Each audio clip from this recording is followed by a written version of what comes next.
Hello dear students, आप सब लोग कैसे हैं। उम्मीद करते हैं कि आप लोग अच्छे होंगे और अपने पठन पाठन में लगे हुए होंगे। जैसा कि हम लोग सेल बायोलॉजी टॉपिक जो स्टडी कर रहे थे उसमें हम लोगों ने कई सारे बेसिक जो हमारे सेल ऑर्गेनेल्स उसको हम लोगों ने पढ़ लिया है। जैसे हमारा अगर देखा जाए तो पूरा का पूरा माइटोकॉन्ड्रिया ख़त्म हो गया है। हम लोगों ने प्लास्टिड को भी कम्प्लीटली स्टडी कर लिया है, एज वेल एज जो हमारा एक टॉपिक था न्यूक्लियस, और न्यूक्लियस से संबंधित जो हमारा टर्म था chromatin as well as chromosomes, उसको हम लोगों ने पूरा का पूरा पढ़ लिया है। अगर आपको हमारा ये सेशन अच्छा लगता है तो आप लोग उसमें कमेंट भी करिए, क्योंकि बहुत सारे बच्चे जो हैं जैसे व्यूज़ के अकॉर्डिंगली जो अगर देखा जाए तो उसमें कमेंट भी आप लोग किया कर दिया करिए, ताकि हमें लगे कि हाँ, हमारे जो बच्चे हैं, जो हमारे स्टूडेंट हैं, जो भी बायोलॉजी एस्पिरेंट्स हैं, वो हमारे वीडियो को देख रहे हैं। आप इस हमारे वीडियो को ज़्यादा से ज़्यादा शेयर भी करिए, ताकि और भी जो हमारे बायोलॉजी एस्पिरेंट्स हैं उनको ये जो लाभ है उनको भी मिले। क्योंकि हमने आपको बताया था कि हमारा जो भी वीडियो है वो हमारे YouTube channel biology with doctor Salim पर आपको मिल जाएगा। तो आप हमारे चैनल पे विजिट करके क्या कर सकते हैं, पूरा का पूरा जितना भी टॉपिक्स है उसको आप देख सकते हैं। और जहाँ तक मैंने प्रयास किया है कि बहुत सारी किताबों का मैंने अध्ययन करके इन सारे के सारे नोट्स को मैंने प्रिपेयर किया है, और उसके बिहाफ पर हम क्या करते हैं, आपको ये सारा का सारा नोट्स प्रोवाइड करते हैं। पहले हम क्या करते थे, जो एंडोक्राइनोलॉजी था उसमें हम लोगों ने एक पहले पीडीएफ के फॉर्म्स में, फिर हम लोगों ने क्या पढ़ा था, एक हैंड रिटन नोट्स के रूप में हम लोगों ने पढ़ा था, एक हमने वीडियो के रूप में हम लोगों ने देखा था। अब इसमें हम क्या करेंगे, एक आपकी महामैराथन लेकर के आएंगे, जिसमें हम आपको क्या करेंगे कि एक कंप्लीट शॉर्ट में ही पूरा का पूरा जो चैप्टर होगा सेल बायोलॉजी का वो फिनिश हो जाएगा। तो जब आपका कंप्लीट सेल बायोलॉजी खत्म हो जाएगा उसके बाद क्या करेंगे, हम लोग इस चीज़ को क्या करेंगे, पूरा का पूरा आपको करा देंगे। एक महामैराथन में पूरी की पूरी cell biology hand written notes के रूप में कंप्लीट हो जाएगी। उसके बाद हम लोग इससे संबंधित जितने भी PYQ हैं, लगभग 1100 PYQ क्या करेंगे, सॉल्व कर लेंगे। कहीं पे भी, चाहे वो नीट का एग्जाम्स हुआ हो, चाहे वो TGT का हो, PGT का हो, KVS का हो, NBS का हो, किसी भी स्टेट का एग्जाम्स हो, तो सारी चीज़ों का हमने संग्रह करके रखा हुआ है। तो जैसे ही आपका सेल बायोलॉजी ख़त्म हो जाएगा तो हम क्या करेंगे, उसको प्रोवाइड कर देंगे, और प्रयास करेंगे कि कम से कम नहीं तो 125-150 क्वेश्चंस की क्या रहे, हमारी श्रृंखला रहे, ताकि उसका टाइम भी थोड़ा सा लगे, टाइम भी उसमें रहे, और साथ ही साथ उसमें क्वेश्चन का संग्रह भी रहे, अच्छा खासा क्वेश्चंस भी रहे। तो हम बिल्कुल जीरो से लेकर के क्या करेंगे, एकदम एम्पायर तक क्या करेंगे, उसको पूरा का पूरा आपको पढ़ाएंगे। तो आप लोग हमारे साथ बने रहिए। आइए आज हम लोग अपना नेक्स्ट पार्ट जो है डिस्कस करते हैं, जो हमारा क्या होगा, ये आपका लेक्चर नंबर 12 है। और लेक्चर नंबर 12 में हम लोग जो स्टडी करेंगे, आज हम लोग पढ़ेंगे पूरा का पूरा ए मेम्ब्रेनस सेल ऑर्गेनेल्स। ए मेम्ब्रेनस सेल ऑर्गेनेल्स हम लोग पूरा का पूरा पढ़ेंगे। जैसे हम लोगों ने कल पूरा का पूरा क्रोमोजोम्स क्रोमैटिन को पढ़ा था, तो आप लोग धैर्य बना करके बिल्कुल रहिए, हमारे साथ बने रहिए। तो हम लोग क्या करेंगे, इसको पूरा का पूरा आज स्टडी कर लेते हैं। तो अगर हम लोग ए मेम्ब्रेनस सेल ऑर्गेनेल्स की बात करते हैं, ए मेम्ब्रेनस सेल ऑर्गेनेल्स का मतलब होता है कि विदाउट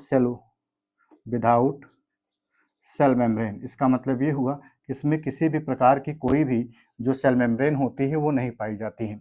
दूसरी बात ये देखने को मिलता है कि जो हमारे ए मेम्ब्रेनस सेल ऑर्गेनेल्स होते हैं उसमें हमारा सबसे पहला जो होता है राइबोसोम्स देखने को मिलता है। सबसे पहला जो ऑर्गेनेल्स है वो राइबोसोम्स है। दूसरे की बात करते हैं तो दूसरा जो है वो है हमारा सेंट्रोसोम, सेंट्रोसोम देखने को मिलता है। और तीसरा जो है वो हमारा क्या है, न्यूक्लियोलस है, न्यूक्लियोलस। तो अगर देखा जाए तो न्यूक्लियोलस के बारे में हम लोग ऑलरेडी पढ़ चुके हैं। न्यूक्लियोलस, जब हम लोगों ने न्यूक्लियस को पढ़ा था तो उस न्यूक्लियस में हम लोगों ने इस टॉपिक को पढ़ लिया था, जो कि एग्जाम के दृष्टिकोण से भी काफ़ी इंपॉर्टेंट था, जिसको हम लोगों ने पढ़ लिया है। आज हम लोग पढ़ते हैं राइबोसोम को, क्योंकि न्यूक्लियोलस से ही जो फार्मेशंस होता है वो किसका फार्मेशंस होता है, राइबोसोम का।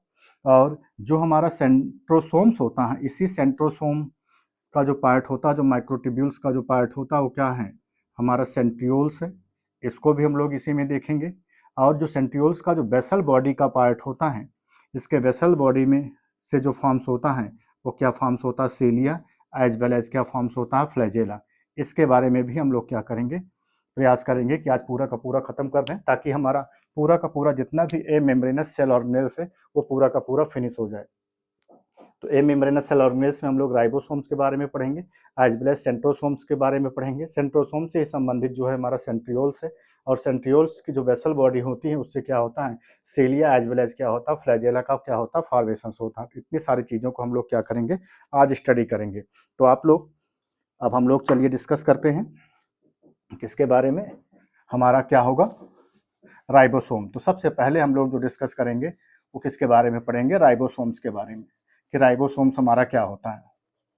तो जो सबसे पहला सेल ऑर्गेनेल्स है वो हमारा क्या है, राइबोसोम्स है। तो सबसे पहले सेल ऑर्गेनेल्स हम लोग राइबोसोम्स की बात करते हैं।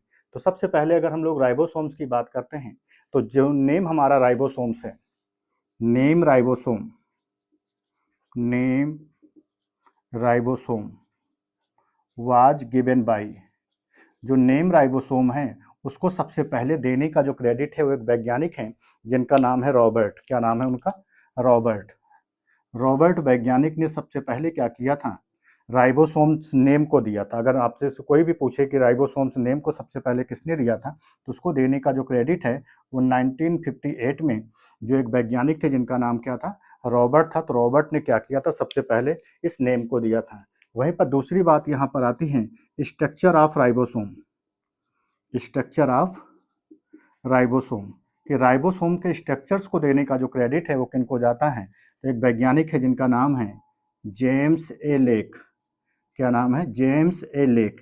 तो जेम्स ए लेक ने सबसे पहले क्या किया था 1981 में, कब किया था, 1981 में सबसे पहले क्या किया था इन्होंने, इसके राइबोसोम्स के स्ट्रक्चर्स को क्या किया था, उन्होंने दिया था।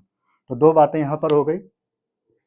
पहली बात यह हो गई कि राइबोसोम्स नेम को सबसे पहले किसने दिया था, तो उसको नेम को देने का जो क्रेडिट है वो किनको जाता है, रॉबर्ट को जाता है। वहीं पर स्ट्रक्चर ऑफ राइबोसोम्स को देने का जो क्रेडिट है वो किनको जाता है, जेम्स ए लेक को जाता है। वहीं पर हम लोग नेक्स्ट बात करते हैं तो प्लांट सेल में, ए प्लांट सेल, प्लांट सेल में सबसे पहले डिस्कवरी करने का जो क्रेडिट है वो किनको जाता है, वो रॉबिन्सन एंड ब्राउन को जाता है। किनको जाता है, एक वैज्ञानिक है प्लांट सेल्स में जिसने सबसे पहले देखा था, उनका नाम है रॉबिन्सन एंड ब्राउन। तो रॉबिन्सन एंड ब्राउन ने सबसे पहले प्लांट सेल में क्या किया था, उन्होंने राइबोसोम की डिस्कवरी की हुई थी।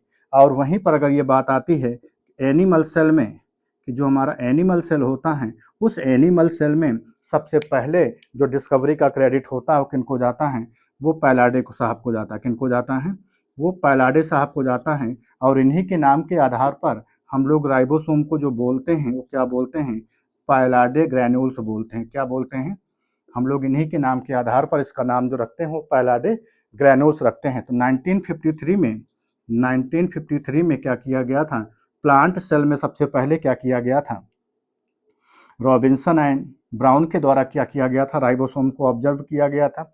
वहीं पर एनिमल सेल्स की बात आती है तो एनिमल सेल्स में सबसे पहले जो वैज्ञानिक थे जिनका नाम था पैलाडे, पैलाडे ने 1955 में 1955 ईस्वी में सबसे पहले क्या किया था, उन्होंने एनिमल सेल्स में क्या किया था, राइबोसोम को डिस्कवर किया था, जिसके बिहाफ पर इसको हम लोग जो नाम देते हैं वो क्या बोलते हैं, पैलाडे ग्रैन्यूल्स बोलते हैं। क्या बोलते हैं, पैलाडे ग्रैन्यूल्स बोलते हैं। अथवा एक नाम इसी का और है, इसको हम लोग जो बोलते हैं वो क्या बोलते हैं, पैलाडे पार्टिकल्स बोलते हैं। क्या बोलते हैं, पैलाडे पार्टिकल्स बोलते हैं।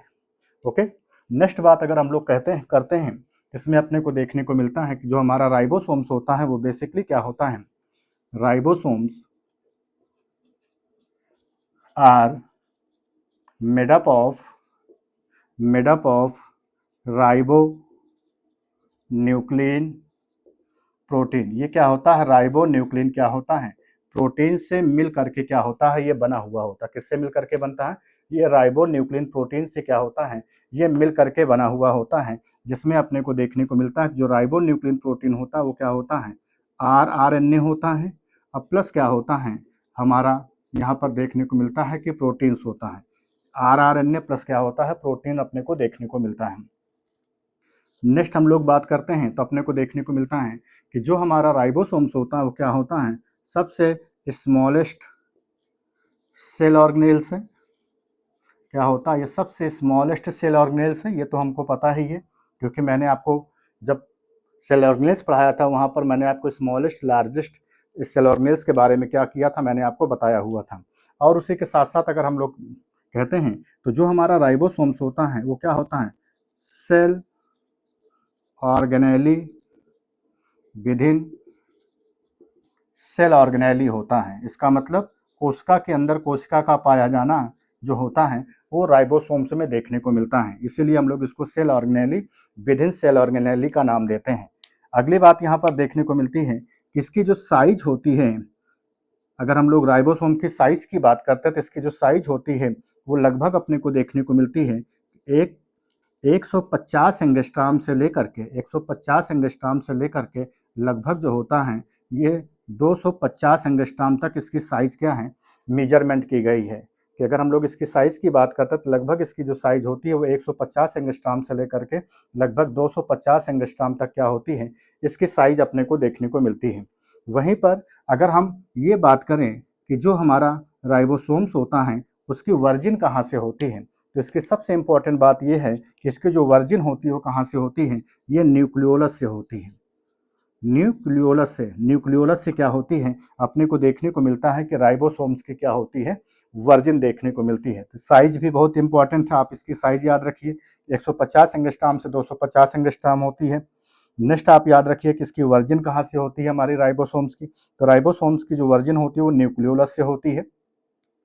और हमारा जो राइबोसोम्स होता है ऑलरेडी ऊपर लिखा है फिर भी हम लिख दे रहे हैं, ये हमारा कैसा है ए मेम्ब्रेनस सेल ऑर्गेनेल्स है। कैसा है ये हमारा ए मेम्ब्रेनस क्या होता है सेल ऑर्गेनेल्स होता है। तो ये बात भी अपने को याद रखनी है क्योंकि ये काफ़ी इंपॉर्टेंट है, क्योंकि जो राइबोसोम्स हमारा होता है वो वर्जिनेट होता है कहाँ से, न्यूक्लियोलस से क्या होता है ये वर्जिनेट होता है। वहीं पर अगर हम लोग इसके नंबर की बात करते हैं, अगर हम लोग इसके नंबर की बात करते हैं तो लगभग अपने को देखने को मिलता है कि 5 लाख जो होता है राइबोसोम जो होता है वो पर सेल क्या होता है अपने को देखने को मिलता है कि पाया जाता है। वहीं पर अगर हम लोग बात करते हैं कि जो इसकी स्टेनिंग होती है, स्टेनिंग ऑफ राइबोसोम की जो राइबोसोम्स की जो स्टेनिंग की जाती है, अगर हम लोग उसकी बात करते हैं तो इसकी जो स्टेनिंग होती है वो टालुइडिन क्या होता है ब्लू होता है, उसके थ्रू से क्या होता है उसकी क्या होती है अपने को देखने को मिलता है कि इसकी स्टेनिंग की जाती है टालुडिन ब्लू। जैसे हम लोग सैफ्रानिन की बात करते हैं, कॉटन ब्लू की बात करते हैं, वैसे ही क्या होता है टालुडिन ब्लू होता है, जिससे क्या करते हैं हम राइबोसोम की क्या करते हैं स्टेनिंग करते हैं। अब इस तरह से कई सारे बेसिक पॉइंट अपने को पता चल गए।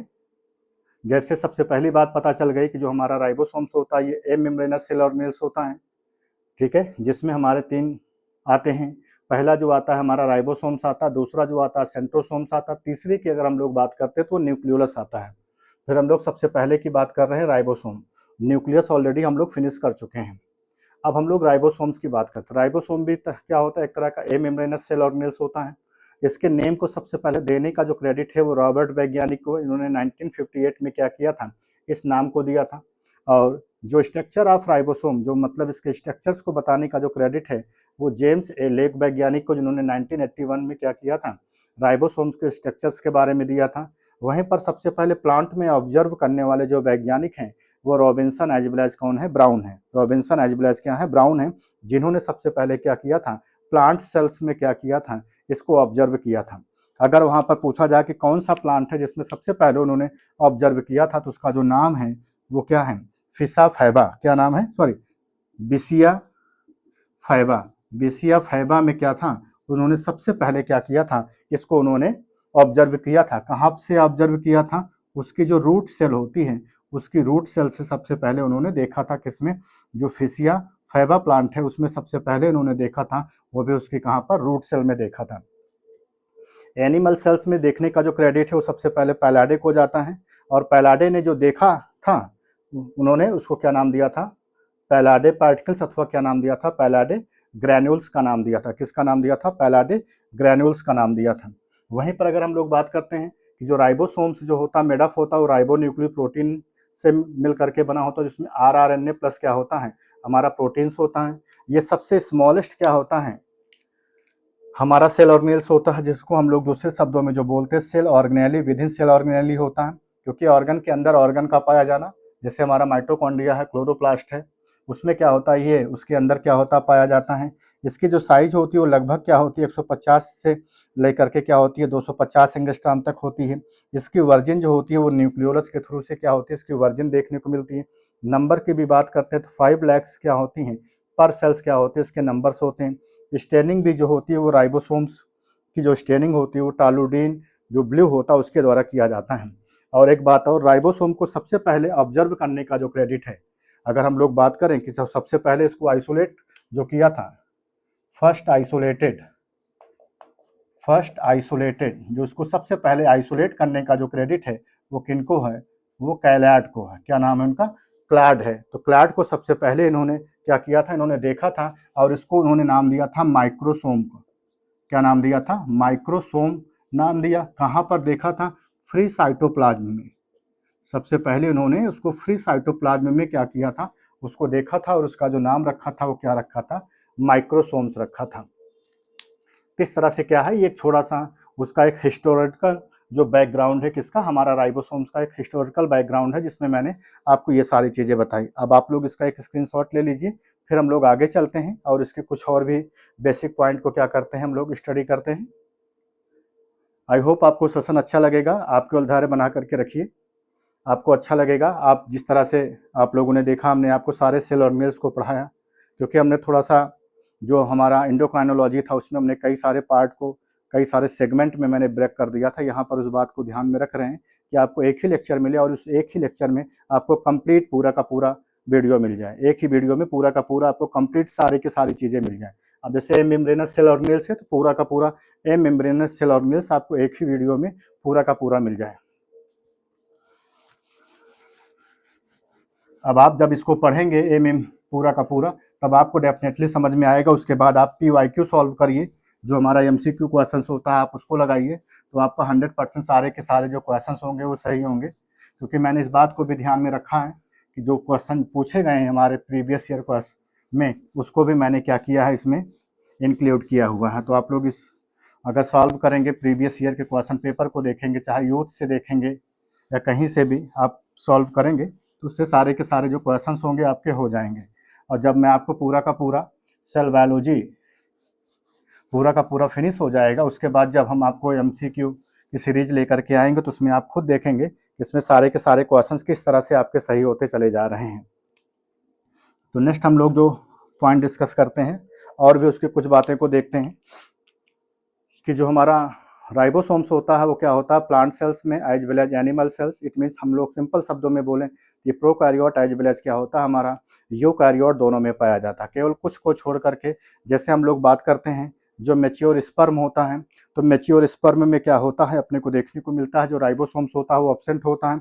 वहीं पर देखने को मिलता है दूसरे नंबर पे जो मैच्योर RBC सेल्स होती हैं, उनमें भी अपने को देखने को मिलता है कि जो हमारा राइबोसोम्स होता है वो टोटली क्या होता है, एब्सेंट होता है। राइबोसोम्स की एक सबसे बड़ी खास बात और भी देखने को मिलती है कि पूरा का पूरा हम राइबोसोम फिनिश कर लेंगे, लेकिन राइबोसोम में कहीं पर भी लिपिड का जिक्र नहीं होगा। इट मीन एक ऐसा सेल ऑर्गेनेल्स है जिसमें लिपिड भी जो होती है वो नहीं पाई जाती है। तो अगली बात क्या हो गई, ribosomes are found in both prokaryote and eukaryotic या both prokaryote as well as eukaryote, except किसमें किसमें नहीं होता है। जो नहीं देखने को मिलता है वो सबसे पहले क्या होता है, मैच्योर स्पर्म में क्या होता है RBC सेल्स जो होती हैं एब्सेंट होती हैं। वहीं पर दूसरे नंबर पर देखने को मिलता है जो मैमेलियन मैच्योर RBC सेल्स होती हैं, उनमें भी अपने को देखने को मिलता है कि जो राइबोसोम्स होता है ये टोटली क्या होता है, एब्सेंट होता है। वहीं पर अपने को और भी देखने को मिलता है कि जो कुछ और भी सेल ऑर्गेनेल्स होते हैं जिनमें देखने को मिलता है कि जो हमारा राइबोसोम्स होता है वो पाया जाता है also found in cell organelles. ये क्या होता है, सेल ऑर्गेनेल्स में भी देखने को मिलता है। किस सेल ऑर्गेनेल्स में देखने को मिलता है, जैसे क्या होता है माइटोकॉन्ड्रिया होता है, माइटोकॉन्ड्रिया में देखने को मिलता है। दूसरा जो अपने को देखने को मिलता है वो क्या होता है, क्लोरोप्लास्ट में देखने को मिलता है। Mitochondria as well as chloroplast में देखने को मिलता है। तीसरी बात और भी अपने को देखने को मिलता है, कहाँ पर देखने को मिलता है, एंडोप्लाज्मिक रेटिकुलम में देखने को मिलता है। इंडोप्लाज्मिक जो रेटिकुलम का पार्ट होता है वहाँ पर भी अपने को देखने को मिलता है कि राइबोसोम्स क्या होता है, पाया जाता है। किस पार्ट पर पाया जाता है? तो जो RER का पार्ट होता है, रफ इंडोप्लाज्मिक रेटिकुलम का जो पार्ट होता है वहाँ पर देखने को मिलता है। इसको क्या बोलते हैं? रफ इंडोप्लाज्मिक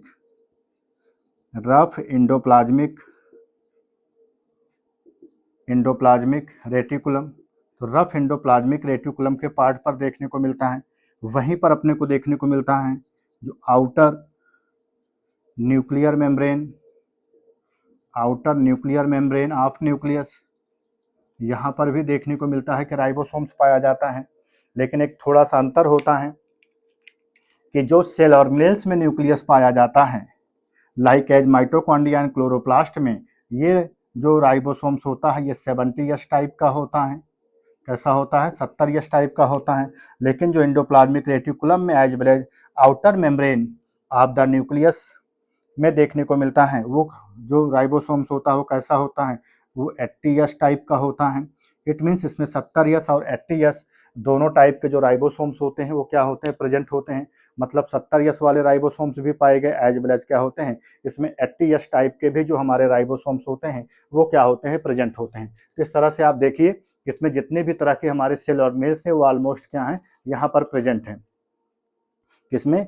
मेच्योर स्पर्म में, मैमेलियन आरबीसी में नहीं पाया गया। सेल ऑर्गेनेल्स में भी प्रेजेंट है लेकिन माइटोकॉन्ड्रिया और क्लोरोप्लास्ट में। इसीलिए इसको हम लोग क्या नाम देते हैं? Cell organelle. Within cell organelle का क्या करते हैं? नाम देते हैं। और अगली बात जो अपने को देखने को मिलती है वो क्या होती है? वो ये होती है कि जो हमारा क्या होता है? एंडोप्लाज्मिक रेटिकुलम होता है, एज वेल एज जो हमारा आउटर न्यूक्लियर मेम्ब्रेन होता है, उसमें जो अपने को राइबोसोम्स देखने को मिलता है वो कैसा होता है? ये दोनों के दोनों 80S टाइप के होते हैं। अगली बात हम लोग यहाँ पर बात करते हैं, तो जो हमारा राइबोसोम्स होता है, जो क्या होता है? राइबोसोम होता है। उस राइबोसोम में देखने को मिलते हैं लार्जर सब यूनिट और क्या होती हैं? स्मॉलर सब यूनिट। लार्जर सब यूनिट एंड स्मॉलर सब यूनिट दोनों पाई जाती है। इसका मतलब इसमें लार्जर सब यूनिट भी होती है, एज वेल एज क्या होती हैं? स्मॉलर सब यूनिट भी होती हैं। जो हमारी लार्जर सब यूनिट होती हैं वो क्या करती हैं? Attach two membrane. ये क्या होती है? मेम्ब्रेन से अटैच होती हैं। लेकिन ये क्या होती हैं? जो स्मॉलर सब यूनिट होती है बिल्कुल क्या होती हैं? वो फ्री देखने को मिलती हैं। और जो हमारा लार्जर सब यूनिट होता है वो क्या करता है? With the help of protein, या with the help of protein, ये with the help of protein की हेल्प से जो बनाता है वो क्या बनाता है? राइबोफोरिन को, प्रोटीन को क्या करता है? ये फॉर्म्स करता है। किसको बनाता है? राइबोफोरिन प्रोटीन्स को बनाता है। जैसे अगर हम यहाँ पर बात करें कि ये क्या है? ये हमारी मेम्ब्रेन है। अब इस मेम्ब्रेन के ऊपर क्या है? हमको देखने को मिला कि यहाँ पर ये लार्ज सब यूनिट है। ये क्या है? लार्ज सब यूनिट है। इसके नीचे क्या होता है? अपने को देखने को मिलता है कि जो हमारी प्रोटीन्स होती है, जिस प्रोटीन को हम लोग क्या नाम देते हैं? राइबोफोरिन प्रोटीन बोलते हैं, वो यहाँ से क्या होती है? अटैच होती है। और ये क्या है? हमारी लार्ज सब यूनिट है। क्या है ये? इसको हम लोग लार्ज सब यूनिट का नाम देते हैं कि ये जो हमारी होती है वो लार्ज सब यूनिट होती है। क्या होती है? लार्ज सब यूनिट का नाम देते हैं। और एक बात अपने को देखने को मिलती है कि जो हमारा राइबोसोम्स होता है उसका जो क्लासिफिकेशंस होता है वो सेडिमेंटेशन कोफिशिएंट के बिहाफ पर किया जाता है। It means ribosomes are classified on the basis of sediment coefficient. Sediment coefficient के बिहाफ पर क्या होता है? जिसको हम लोग यस बोलते हैं, इसके बिहाफ पर क्या होता है? इसका क्लासिफिकेशन किया गया है। और जब इसका क्लासिफिकेशन किया गया तो ये क्या है? हमारा राइबोसोम्स है। ये क्या है? राइबोसोम्स है। तो राइबोसोम्स में क्या होते हैं? दो प्रकार का होता है। एक पहला देखने को मिलता है ये 70S का राइबोसोम्स होता है, दूसरा क्या होता है? 80S का राइबोसोम्स होता है। एक होता है 70S टाइप, एक क्या होता है? 80S type. तो आप लोग पहले इसका एक स्क्रीनशॉट लीजिए, फिर हम लोग उसके आगे आपको इसके क्लासिफिकेशंस की बात करते हैं। हम लोग इसके क्लासिफिकेशंस की बात कर लेते हैं कि क्या क्या इसमें और भी सारी चीज़ें जो होती हैं अपने को देखने को मिलता है। आई होप आप लोगों ने स्क्रीनशॉट ले लिया होगा। अब हम लोग इसमें बात कर लेते हैं कि जो हमारा राइबोसोम्स होता है, जो कि 70S टाइप का होता है, 80S टाइप का होता है, उसका जो क्लासिफिकेशन है वो सेडिमेंट कोफिशिएंट के बिहाफ पर किया गया है। और जब हम यहाँ पर राइबोसोम्स की बात कर रहे हैं तो ये हमारा राइबोसोम्स है। अब इस राइबोसोम्स में देखने को मिला, एक हो गया 70S, एक हो गया 80S टाइप। तो जो 70S टाइप का जो राइबोसोम्स होता है वो अपने को देखने को मिलता है कि जो हमारी प्रोकैरियोटिक सेल्स होती हैं उनमें पाया जाता है। प्रोकैरियोटिक सेल्स के साथ ही साथ अपने को देखने को मिलता है कि माइटोकॉन्ड्रिया में भी क्या होता है, प्रेजेंट होता है। और साथ ही साथ अपने को देखने को मिलता है कि जो क्लोरोप्लास्ट है उसमें भी क्या होता है, अपने को 70S टाइप का राइबोसोम्स देखने को मिलता है। वहीं पर जो हम लोग 80S टाइप की बात करते हैं, 80S टाइप का जो राइबोसोम्स होता है वो अपने को देखने को मिलता है जितने भी हमारे क्या होते हैं, यूकैरियोटिक सेल्स होती हैं या यूकैरियोट जितने भी होते हैं, सारे के सारे यूकैरियोट में देखने को मिलता है कि जो हमारा राइबोसोम्स पाया जाता है वो कैसा होता है, वो 80S टाइप का राइबोसोम्स होता है। वहीं पर जो हमारा 70S टाइप का राइबोसोम्स होता है, अगर हम उसके मॉलिक्यूलर वेट की बात करते हैं, इसका जो मॉलिक्यूलर वेट होता है वो 2.7 गुणे 10⁶ क्या होता है, डाल्टन देखने को मिलता है। 2.7 मतलब 2.7 गुणे 10⁶ डाल्टन होता है। वहीं पर अगर हम इसके मॉलिक्यूलर वेट की बात करते हैं तो इसका जो मॉलिक्यूलर वेट होता है 4 गुणे मतलब 4 गुणे 10⁶ क्या होता है, डाल्टन देखने को मिलता है। कितना, 10⁶, मतलब 4 गुणे 10⁶ क्या होता है, डाल्टन क्या होता है, इसका मॉलिक्यूलर वेट देखने को मिलता है। वहीं पर जो हमारा प्रोकैरियोटिक सेल्स होता है जो 70S होता है, इसकी क्या होती हैं, 2 सब यूनिट देखने को मिलती हैं। जिस 2 सब यूनिट में देखने को मिलता है, एक जो सब यूनिट होती है वो 30S होती है, दूसरी क्या होती है, 50S होती है। तो जो यस यस यहाँ पर लिखा जा रहा है उस यस का मतलब जो होता है वो होता है स्वेदवर्ग यूनिट। क्या नाम देते हैं उसको, स्वेदवर्ग यूनिट का नाम देते हैं। जो स्वेदवर्ग यूनिट होता है वो अपने को यहाँ पर देख मतलब सॉरी यस का मतलब जो हो गया वो स्वेदवर्ग यूनिट होता है। स्वेदवर्ग एक वैज्ञानिक थे जिन्होंने अपने नाम के बिहार पर क्या किया था, इसका नामकरण किया और उन्होंने अपने नाम के बिहार पर इसको स्वेदवर्ग यूनिट बोल दिया। अब यहाँ पर 30S होता, दूसरा 50S होता है।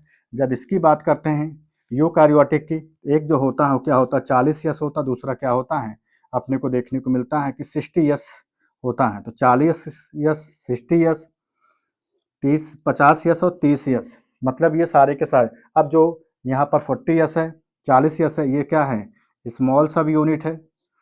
ये क्या है, उसकी लार्ज सब यूनिट है। जो 50S है वो क्या है, उसकी लार्ज सब यूनिट है। जो 30S है वो क्या है, इसकी स्मॉल सब यूनिट है। ये 30S क्या हो गई, इसकी स्मॉल सब यूनिट, ये लार्ज सब यूनिट हो गई। अब हम लोग अगर बात करते हैं तो कि जो इसकी 30S की सब यूनिट होती है वो देखने को मिलता है कि 16S rRNA में क्या होती है, ये डिफ्रेंशिएट होती है। वहीं पर जब 50S rRNA की बात करते हैं तो ये क्या होता है 23S में देखने को मिलती है rRNA में, एज वेल एज क्या होता है 5S rRNA में क्या होता है, राइबोन्यूक्लिक एसिड rRNA में क्या होता है, ये डिफरेंस डिवाइड होता है। वहीं पर जब 40S की बात करते हैं तो ये क्या होता है 18S में क्या होता है, डिवाइड होता है। वहीं पर जब बात करते हैं किसकी, 60S की, तो 60S जो होता है वो 28S में प्लस 5.8S में, अब प्लस क्या होता है 5S rRNA में क्या होता है, ये डिवाइड होता है। तो इसमें से सबसे मोस्ट कॉमन जो देखने को मिल रहा है वो क्या होता है 5S rRNA, कि जो इसमें से सबसे मोस्ट कॉमन जो हो गया वो क्या हो गया 5S rRNA। नोट में अगर हम लोग लिखेंगे तो लिख देंगे कि जो 5S rRNA होता है फाउंड इन बोथ किसमें, prokaryote as well as eukaryote. इन दोनों में सबसे ज़्यादा कॉमन जो है वो यही है हमारा, जो 70S as well as 80S का राइबोसोम्स होता है उन दोनों में 5S rRNA क्या होता है, found in both prokaryote and eukaryote. की प्रोकैरियोट एज वेल एज जो हमारा यूकैरियोट होता है, इन दोनों में सबसे मोस्ट कॉमन जो है हमारा कौन सा है, वो 5S rRNA है। और फिर उसी के बाद अगर हम लोग बात करते हैं, इसका तो आप लोग स्क्रीनशॉट ऑलरेडी ले ही चुके होंगे, हम लोग उसके बाद भी कुछ अगर बात करते हैं तो अपने को देखने को मिलता है कि जो हमारा राइबोसोम्स होता है, जो कि देखने को मिलता है कि क्या होता है 2.7 डाल्टन से प्रोकारियोट में एज वेल एज 4.0 गुणे 10⁶ डाल्टन में क्या होता है यूकारियोट में डिफ्रेंशिएट होता है। वहीं पर अगर हम इसके केमिकल कंपोजिशंस की बात करते हैं, केमिकल, ये बहुत इंपॉर्टेंट फैक्ट है, कंपोजिशन की बात करते हैं तो जो इसका केमिकल कंपोजिशंस होता है वो अपने को देखने को मिलता है कि जो 70S का राइबोसोम्स होता है जो कि प्रोकारियोट में होता है, माइटोकॉन्ड्रिया में होता है, वहीं पर 80S टाइप का जो राइबोसोम्स होता है, टाइप राइबोसोम जो होता है, अगर हम उसके केमिकल कंपोजिशंस की बात करें तो मैंने आपको पहले ही बताया इसमें क्या होता है राइबो न्यूक्लियोप्रोटीन से मिलकर के बनता है, जिसमें क्या होता है rRNA होता है और प्लस क्या होता है प्रोटीन देखने को मिलता है, rRNA होता प्लस क्या होता प्रोटीन देखने को मिलता है। वहीं पर जब बात करते हैं इसकी, इसमें क्या होता है 60% क्या होता है rRNA देखने को मिलता है, rRNA देखने को मिलता है, प्लस क्या होता है 40% अपने को जो देखने को मिलता है वो क्या होता है प्रोटीन देखने को मिलता है, मतलब 40% जो होगा प्रोटीन देखने को मिलेगा। वहीं पर जब 80S टाइप के राइबोसोम्स की बात करते हैं, इसमें जो देखने को मिलता है वो कितना होता है 40% जो होता है वो प्रोटीन देखने को मिलता है, अब प्लस जो होता है 60% क्या होता है वो अपने को rRNA जो होता है वो देखने को मिलता है। किसी किसी बुक में जो लिखा गया है दोनों में 50% क्या होता है इसमें प्रोटीन देखने को मिलती है, अब प्लस क्या होता है 50% जो होता है वो क्या होता है इसमें अपने को देखने को मिलता है कि rRNA जो होता है वो पाया जाता है, जिसके बिहार पर इसका जो अनुपात होता है वो 1:1 देखने को मिलता है। वहीं पर जब इसके अनुपात की बात आती है तो इसका जो होता है 2:1 अनुपात होता है। तो प्रोकारियोट में जो अनुपात होता है वो 2.1 का होता है और यूकारियोट में जो अनुपात होता है वो कितने का होता है 1:1 का अपने को देखने को मिलता है। तो इस तरह से अपने को ये राइबोसोम्स में कुछ चीज़ें जो हैं वो देखने को मिली। तो हमारा क्या हो गया राइबोसोम में 70S राइबोसोम्स होता है, 80S राइबोसोम। 70S राइबोसोम जितने भी हमारे प्रोकारियोटिक सेल्स होती हैं उनमें, 80S राइबोसोम यूकारियोट में, लेकिन प्रोकारियोट के अलावा माइटोकॉन्ड्रिया और क्लोरोप्लास्ट में भी जो होता है 70S टाइप का राइबोसोम्स पाया जाता है। जो हमारा 70S टाइप का राइबोसोम्स होता है उसका जो मॉलिकुलर वेट होता है वो 2.7 गुणे 10⁶ डाल्टन होता है। वहीं पर इसकी दो स्मॉल सब यूनिट में और एक लार्ज सब, एक स्मॉल सब यूनिट में और एक लार्ज सब यूनिट में क्या होता है डिफ्रेंशिएट होता है, जिसमें स्मॉल सब यूनिट को 30S बोलते हैं, लार्ज सब यूनिट को 50S बोलते हैं। जो स्मॉल सब यूनिट होती है उसमें क्या होते हैं 16S rRNA के होते हैं, 50S में जो होते हैं 23S rRNA के होते हैं और प्लस साथ ही साथ क्या होते हैं 5S rRNA के होते हैं। वहीं पर जो हमारा 40S होता है वो क्या होता है स्मॉल होता है, इसमें 18S rRNA के देखने को मिलते हैं। वहीं पर जो हमारा 60S होता है जो कि लार्ज सब यूनिट होता है, इसमें क्या होते हैं 20S rRNA के देखने को मिलते हैं, जिसमें क्या होते हैं 5.8 यस आज प्लस क्या होता है 5S rRNA के होते हैं। अब इन दोनों में जो सबसे कॉमन है वो क्या है, लार्ज सब यूनिट में 50 में भी 60 में भी क्या होता है हमारा 5S rRNA जो होता है वो दोनों में क्या होता है कॉमन होता है, जो कि अपने को प्रोकारियोट एज वेल एज क्या होता है यूकारियोट में देखने को मिलता है। वहीं पर जब केमिकल कंपोजिशंस की बात की गई तो 70S as well as 80S में जो हमारा 70S का राइबोसोम्स होता है उसमें 40% RNA प्लस 40% क्या होता है प्रोटीन्स होता है। लेकिन जब राइबोसोम्स की बात करते हैं तो इसमें जो 40% 60%, लेकिन सम अनदर बुक में क्या किया गया है यहाँ पर 50-50% का रेशियो, जिसके बिहार पर इसका जो अनुपात होता है वो क्या होता है 2:1 देखने को मिलता है। तो इस तरह से क्या हो गया ये राइबोसोम्स के बारे में हो गया। कुछ बातें और भी राइबोसोम से संबंधित है तो हम लोग उसकी भी बात कर लेते हैं। यस को हम लोग स्वेदवर्ग यूनिट बोलते हैं। यश जो है वो स्वेदवर्ग यूनिट है और स्वेदवर्ग जो थे एक वैज्ञानिक है, इन्होंने सबसे पहले इस चीज़ को ऑब्जर्व किया और उसी के बिहाफ पर क्या किया इसका नामकरण कर दिया। एक स्वेदवर्ग यूनिट बराबर जो होता है वो 10⁻13 सेकेंड होता है। 1 स्वेदवर्ग यूनिट जो होता है 10⁻13 सेकेंड के बराबर क्या होता है अपने को देखने को मिलता है। नेक्स्ट अगर हम लोग बात करते हैं तो जो हमारा राइबोसोम है उसमें क्या है एक लार्ज है, दूसरा क्या होता है स्मॉल होता है।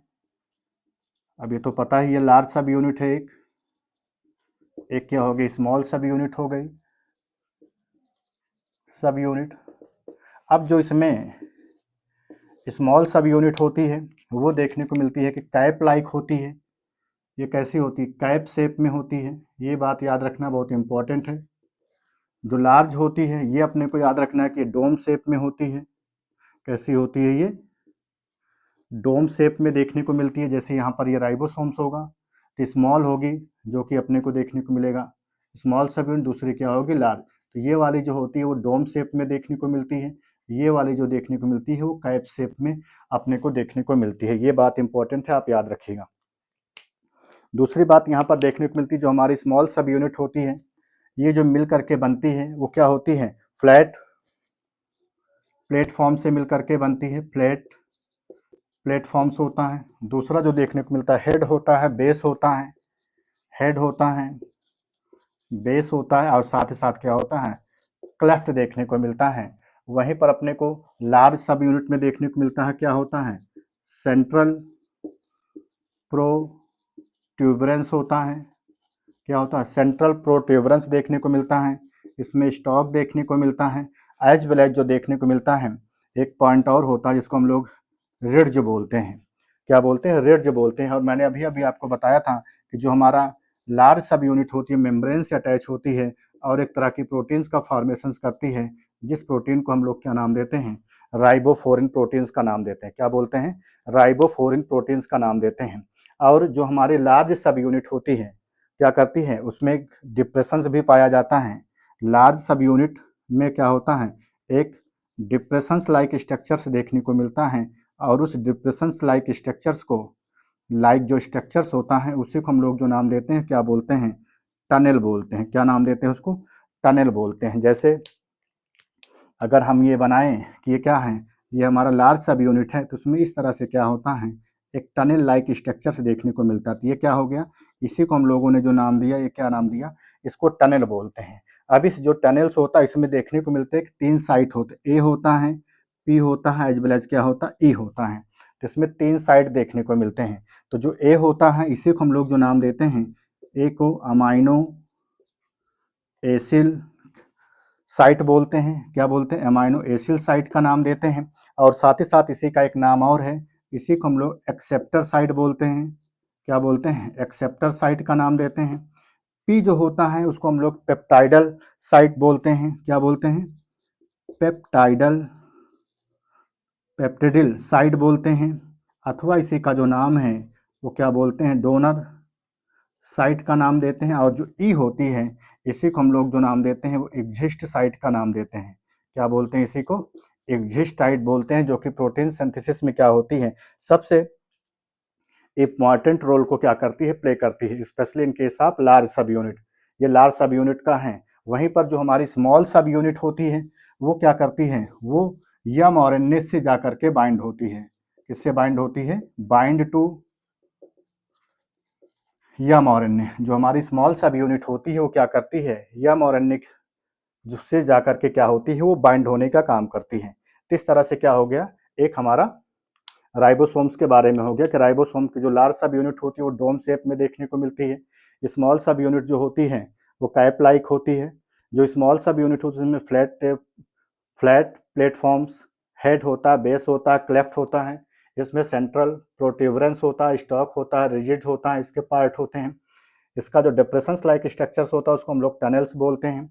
और साथ ही साथ अपने को देखने को मिलता है कि इसमें क्या होता है, 3 साइट देखने को मिलते हैं। ए साइट होता है, पी साइट होता है, ई साइट होता है। ए साइट जो होता है अमाइनो एसिल साइट होता है, इसी को हम लोग एक्सेप्टर साइट का नाम देते हैं।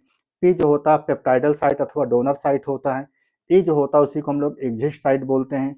और जो यहाँ पर अपने को ये ट्रांसवर्स डिप्रेशन स्ट्रक्चर लाइक देखने को मिल रहा है, इसी को हम लोग क्या नाम देते हैं, टनल्स का नाम देते हैं। उसके बाद हम लोग इसमें पढ़ते हैं कि जो हमारा एक आयंस होता है जिसको हम लोग मैग्नीज आयन बोलते हैं, इसके dissociation as well as association से किस चीज़ का फॉर्मेशन होता है, कि डायामर कैसे बनते हैं, एज वेल एज जो हमारा पॉलीसोम्स का फॉर्मेशन किस तरह से होता है। तो आप लोग इसका एक स्क्रीनशॉट ले लीजिए, फिर हम लोग उसके आगे चलते हैं और इसमें डिस्कस करते हैं कि इसमें जो पॉलीमर्स जो हमारे राइबोसोम्स होते हैं वो किस तरह से डायामर एज वेल एज क्या होते हैं, पॉलीसोम्स का फॉर्मेशन करते हैं। तो हम लोग उसकी बात कर लेते हैं।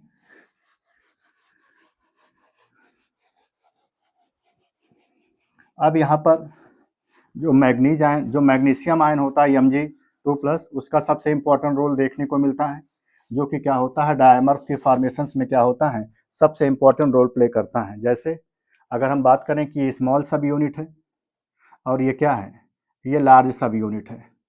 अब ये क्या हो गई, ये स्मॉल सब यूनिट हो गई, ये क्या हो गई लार्ज सब यूनिट हो गई। अब स्मॉल सब यूनिट और क्या होती हैं, जो लार्ज सब यूनिट होती हैं वो क्या होती हैं, जब दोनों बाइंड होती हैं in the presence of magnesium ion, और साथ ही साथ जो इसका कंसंट्रेशन होता है वो 0.011 क्या होता है मोल होता है। कितना होता है मोल, 0.11 क्या होता है मोल देखने को मिलता है। इफ जो कंसंट्रेशन होता है इससे क्या होगा लेस देन होगा तो दोनों डिसोसिएट होंगे। अगर इसी से कंसंट्रेशन क्या होगा कई गुना बढ़ जाएगा तो वहाँ पर क्या होंगे डायमर्स का फॉर्मेशन होने लगेगा। तो यहाँ पर क्या हुआ, जैसे ही ये यहाँ पर आए तो यहाँ से क्या होता है जो लार्ज सब यूनिट होती हैं और स्मॉल सब यूनिट होती हैं आपस में क्या होती हैं ये जुड़ गई। Large subunit as well as जो स्मॉल सब यूनिट होती हैं आपस में क्या होती हैं यहाँ पर जुड़ जाती हैं। लेकिन जब इसी को हम क्या करते हैं बढ़ा देते हैं, कितना 10 टाइम बढ़ा देते हैं या इससे भी अधिक हम क्या करते हैं इसको बढ़ा देते हैं, तो बढ़ाने से क्या देखने को मिलता है कि जो हमारी लार्ज सब यूनिट होती हैं वो फिर क्या होती है आपस में जुड़ जाती हैं। जब दो यहाँ पर आपस में जुड़ गए तो इसी को हम लोग जो नाम देते हैं वो डायमर का नाम देते हैं। क्या नाम देते हैं इसको, डायमर बोलते हैं। और डायमर्स में देखने को मिलता है कि जैसे ये 70 यस है या 80 यस होगा, ये जो होता है ये क्या होगा 120 यस का होता है अपने को देखने को मिलता है। और यहीं पर जब नंबर ऑफ क्या होते हैं डायमर्स मिल जाते हैं तब अपने को देखने को मिलता है कि ये क्या हो गया, ये यम और एन ए हो गया, इसको यम और एन ए बोल दिया गया। और यम और एन ए के बाद में क्या होता है ये अपने को देखने को मिलता है कि कई सारे राइबोसोम जो होते हैं वो आपस में अटैच होकर के क्या बना लेते हैं, इसी को हम लोग पॉलीसोम बोलते हैं, पॉलीसोम बोलते हैं, अथवा इसी को हम लोग जो बोलते हैं पॉली राइबोसोम बोलते हैं। क्या नाम देते हैं, पॉलीसोम बोलते हैं अथवा क्या नाम देते हैं पॉली राइबोसोम से बोलते हैं। यहाँ पर क्या होता है कंसंट्रेशन इज लेस दैन 0.001 मोल। जब क्या होगा कंसंट्रेशन क्या होगा 0.11 क्या होगा मोल होगा, तब अपने को देखने को मिलेगा कि यहाँ पर क्या होता है डिसोसिएशंस होता है। लेकिन जब इसका कंसंट्रेशन क्या होगा कंसंट्रेशन इज मोर देन 0.001 मोल, तब क्या फॉर्म्स होता है, तब देखने को मिलता है जो फॉर्म्स होता है वो डायमर्स होता है जो यहाँ पर देखने को मिला। फिर इसको बढ़ा देंगे तो डायमर्स के बाद क्या देखने को मिलेगा पॉलीसोम, पॉलीसोम अथवा क्या देखने को मिलेगा पॉली राइबोसोम, पॉलीसोम अथवा क्या देखने को मिलता है पॉली राइबोसोम्स देखने को मिलता है। तो इस तरह से क्या हुआ, ये हमारे कुछ और भी बेसिक पॉइंट हो गए जो कि हम लोगों ने यहाँ पर क्या किया देखा। अब हम लोग उसके आगे पढ़ते हैं कुछ और भी इसके बेसिक पॉइंट को जो कि क्या होगा एग्जाम के दृष्टिकोण से काफ़ी इंपॉर्टेंट है। तो हम लोगों ने पॉलीसोम्स को भी देख लिया एज वेल एज क्या देख लिया इसके पॉइंट को पूरा का पूरा देख लिया। अब हम लोग इसमें एक पॉइंट और भी है जिसको हम लोग क्या नाम देते हैं उसके फंक्शंस की बात कर लेते हैं। जिसका केवल एक सिंपल फंक्शंस आप याद रखिए और वो फंक्शंस आप याद रखिए कि ये क्या होता है प्रोटीन सिंथेसिस में क्या होती है हेल्पफुल होती है। इसमें ये प्रोटीन सिंथेसिस में सबसे इम्पोर्टेंट रोल क्या होती है वो प्ले करती है। तो ये तो था ओवरऑल अबाउट किसके बारे में राइबोसोम्स के बारे में। एक बात और आप याद रखिए कि जो प्लांट सेल्स होता है उसमें जो राइबोसोम्स होता है जैसे हम माइटोकॉन्ड्रिया की बात करते हैं, इसको तो आप लोग इसका देख ही चुके हैं। अगर हम माइटोकॉन्ड्रिया की बात करते हैं, अगर माइटोकॉन्ड्रिया की बात करें जो प्लांट सेल्स में भी होता है as well as animal cells में भी देखने को मिलता है। जैसे माइटोकॉन्ड्रिया है, माइटोकॉन्ड्रिया में जो राइबोसोम्स होता है अगर इसकी बात करें, अगर ये प्लांट सेल में है तब कैसा है ये 70 यस टाइप का होगा, ये याद रखिएगा बहुत इंपॉर्टेंट है। ये तो ऑलरेडी पता है लेकिन मैंने आपको बताया था कि अगर वो एनिमल सेल्स में है तो जो एनिमल में जो मेमेलियन आरबीसी सेल्स देखने को मिलती है वो कैसी होती है वो 55 यस टाइप की होती है। ये मैंने आपको बताया भी है, अगर आप आपको याद होगा जब आप प्लांट सेल्स और एनिमल सेल्स हम आपको पढ़ा रहे थे, उस समय ही मैंने आपको बताया था कि इन दोनों में क्या, इसमें 70 बाकी जो 55 टाइप का जो मतलब राइबोसोम्स होता है वो किस में देखने को मिलता है, मेमेलियन या ह्यूमन बींग्स में या मैमल्स में क्या होता है ये देखने को मिलता है। किस में क्या होता है, 55 यस टाइप का क्या होता है, इसमें देखने को मिलता है राइबोसोम्स होता है, जो कि एनिमल के केस में मैंने आपको बताया था। अब हम लोग उसके आगे चलते हैं और भी कुछ इसके बेसिक पॉइंट को बात करते हैं। नहीं, अब इतना का पूरा ये ऑल अबाउट किसके बारे में था, राइबोसोम्स के बारे में था। राइबोसोम्स जो होता है वो किसके लिए हेल्पफुल है, प्रोटीन सिंथेसिस के लिए क्या होता है, हेल्पफुल होता है। एक बात ये भी आप याद रखिए कि स्मॉल सब यूनिट है, ये लार्ज सब यूनिट है, जब इसके मोल ऑफ कंसंट्रेशंस क्या हैं, कितने हैं, 0.001 मोल्स हैं, और मैग्नीशियम आयन के प्रेजेंस में क्या होता है, दोनों सब यूनिट आपस में क्या करते हैं, जुड़ जाते हैं। और जब कई सारे इसको कई गुना बढ़ा देते हैं तब क्या होते हैं, दो जो सब यूनिट होती हैं और जो एज वेल जो लार्ज सब यूनिट होती हैं तो उसमें क्या होती हैं, आपस में यूनाइट हो जाती हैं और डायमर्स का फॉर्मेशन करती है। और डायमर्स में जो होते हैं 120 यस RRNA का टाइप का होता है। वहीं पर जब नंबर साफ हो जाते हैं तो क्या होता है, उसको हम लोग पॉलीसोम अथवा क्या नाम देते हैं, पॉलीराइबोसोम्स का नाम देते हैं। तो ये तो था किसके बारे में,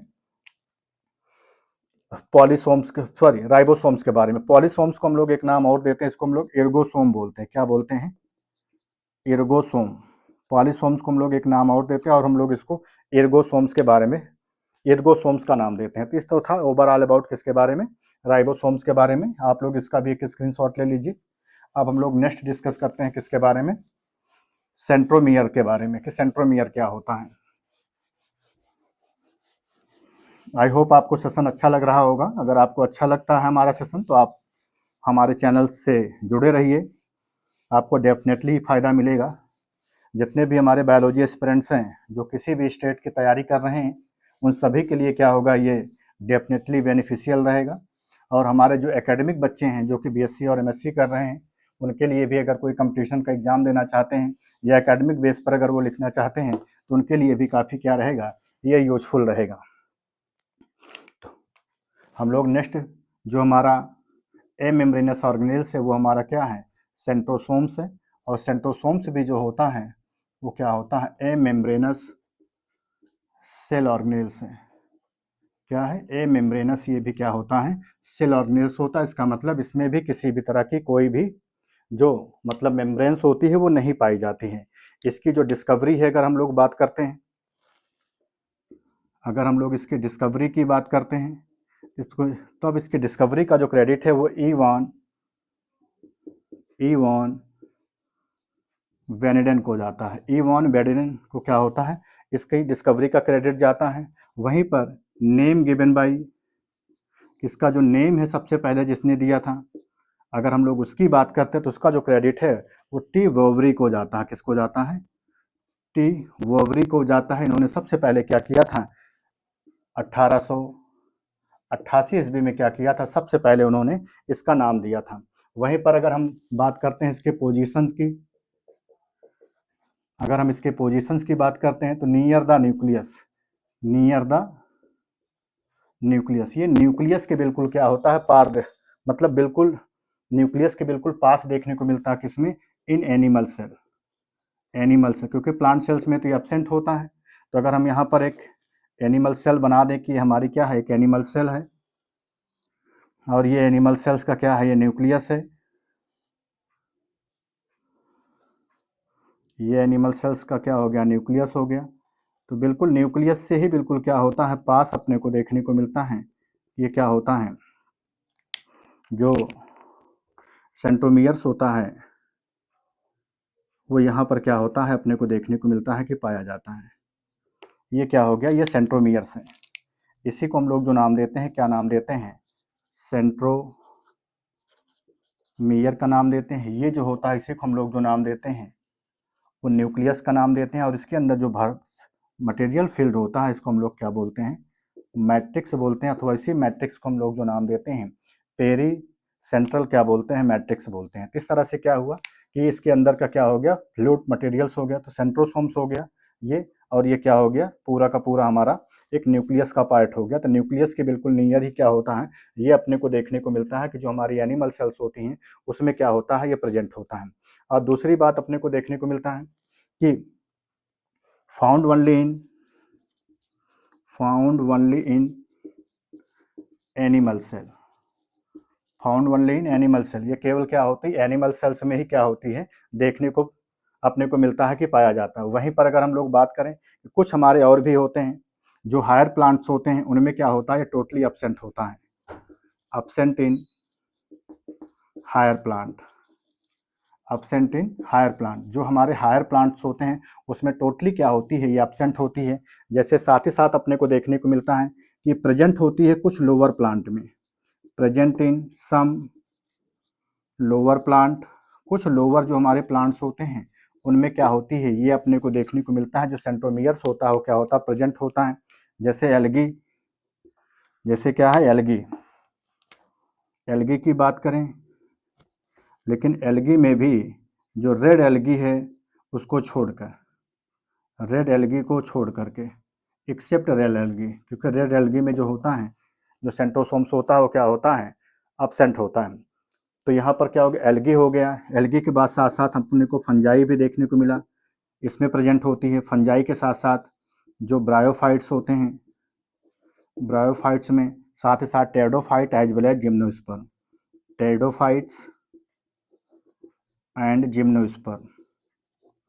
और जो जिम्नोस्पर्म होता है उसमें क्या होता है, अपने को देखने को मिलता है कि जो सेंट्रोसोम्स होता है वो क्या होता है, पाया जाता है। तो सेंट्रोसोम्स जो होता है वो सिर्फ और सिर्फ एनिमल सेल्स में पाया जाता है। जितने भी हायर प्लांट्स होते हैं उसमें एब्सेंट होता है, लेकिन कुछ ऐसे हमारे लोअर प्लांट होते हैं जिसमें अपने को देखने को मिलता है कि जो हमारा सेंट्रोसोम्स होता है वो पाया जाता है। एल्गी में सभी में पाया जाता है, लेकिन रेड एल्गी को छोड़ करके, जिससे बट्रैकोस्पर्मम हो गए, पॉलीसाइफोनिया हो गए, इन सबको छोड़ करके। फंजाई में भी है, ब्रायोफाइट्स में भी है, टेरिडोफाइट्स में भी, एज वेल एज जो हमारा जिम्नोस्पर्म होता है उसमें भी अपने को देखने को मिलता है कि क्या होता है, ये पाया जाता है। तो ये बात अपने को याद रखना है कि सेंट्रोसोम्स जो होता है किन किन सारी जगहों पर क्या होता है, पाया जाता है। नेक्स्ट बात करते हैं जो हमारा सेंट्रोसोम्स होता है। जो सेंट्रोसोम्स होता है वो मिल करके बना होता है दो चीज़ से, जिसको हम लोग एक का नाम देते हैं सेंट्रियोल्स होता है, और दूसरा जो होता है उसको हम लोग क्या नाम देते हैं, सेंट्रोस्फियर, सेंट्रोस्फियर। अभी हम आपको फिगर बनाएंगे तो आपको सेंट्रियोल एज वेल एज जो सेंट्रोस्फियर है वो दोनों का दोनों जो पॉइंट होगा वो समझ में आ जाएगा। और एक बात और कि जो हमारा सेंट्रोसोम्स होता है इसको हम लोग दूसरे शब्दों में क्या नाम देते हैं, centrosomes are also called as diplosome. इसी को हम लोग क्या नाम देते हैं, डिप्लोसोम भी बोलते हैं। क्या नाम देते हैं, डिप्लोसोम्स भी बोलते हैं। और जो इसमें हमारा सेंट्रियोल्स होता है ये भी कैसा होता है, मेम्ब्रेन लेस स्ट्रक्चर्स होता है। कैसा होता है ये, मेम्ब्रेन लेस स्ट्रक्चर्स होता है। और कैसा होता है ये, सिलेंड्रिकल होता है। कैसा होता है ये अपने को सिलेंड्रिकल फॉर्म्स में क्या होता है, देखने को मिलता है। तो कुछ उसके देखिए बेसिक पॉइंट जो हैं अपने को अभी भी पता चल गए कि जो हमारा सेंट्रोसोम्स होता है वो भी कैसा होता है, एमेम्ब्रेनस सेल ऑर्गेनेल्स होता है। इसकी जो डिस्कवरी है वो वॉन वेनेडन वैज्ञानिक ने किया। इसके नेम को देने का जो क्रेडिट है वो बोबरी को जाता है, जिन्होंने 1888 ईस्वी में क्या किया था, इस नाम को दिया था। ये जो होता है केवल सिर्फ और सिर्फ जो होता है हमारा एनिमल सेल्स में क्या होता है, पाया जाता है। ये एब्सेंट होता है जो हमारे हायर प्लांट्स होते हैं। और साथ ही साथ कुछ हमारे जो प्लांट्स होते हैं जो कि लोअर प्लांट्स होते हैं उसमें क्या होता है, अपने को देखने को मिलता है, ये प्रेजेंट होता है। जैसे एल्गी हो गई, एल्गी में भी रेड एल्गी को छोड़ करके वहीं पर जो सेंट्रोसोम्स होता है वो सेंट्रियोल एज वेल एज सेंट्रोस्फियर से मिल करके बनता है। जो हमारा सेंट्रियोल्स होता है ये भी क्या होता है, मेम्ब्रेन लेस स्ट्रक्चर्स होता है, सिलेंड्रिकल्स लाइक होता है। जो हमारा सेंट्रोसोम्स होता है उसको दूसरे शब्दों में हम लोग जो नाम देते हैं क्या बोलते हैं, डिप्लोसोम्स बोलते हैं। क्या बोलते हैं उसको, डिप्लोसोम्स बोलते हैं। तो आप लोग इसका एक स्क्रीनशॉट ले लीजिए, फिर हम लोग उसके आगे चलते हैं और कुछ उसके जो बेसिक पॉइंट हैं उसको हम लोग डिस्कस करते हैं। अब हम लोग सबसे पहले एक किसका, सेंट्रियोल्स का एक कंप्लीट स्ट्रक्चर बना लेते हैं, क्योंकि ये सेंट्रियोल से मिलकर के बनता है। इसका जो अरेंजमेंट होता है वो कैसा होता है, अपने को देखने को मिलता है 9+0 टाइप का क्या होता है, इसमें अरेंजमेंट होता है। कैसा अरेंजमेंट होता है, अगर हम लोग सेंट्रियोल्स की बात कर रहे हैं, सेंट्रियोल्स, इसका जो अरेंजमेंट होता है वो 9+0 क्या होता है, अरेंजमेंट होता है। इसका मतलब 9 माइक्रोट्यूब्यूल्स देखने को मिलता है और 0 क्या होता है, यहाँ पर मतलब 2 होता तो ट्यूबलिन या हम लोग डायमीन प्रोटीन्स की बात करते हैं, लेकिन यहाँ पर ऐसा कुछ नहीं है। तो ये क्या हो गया, अपने को देखने को मिल गया, स्फीयर हो गया, सेंट्रोस्फीयर हो गया, ये इसका सेंट्रल पार्ट हो गया।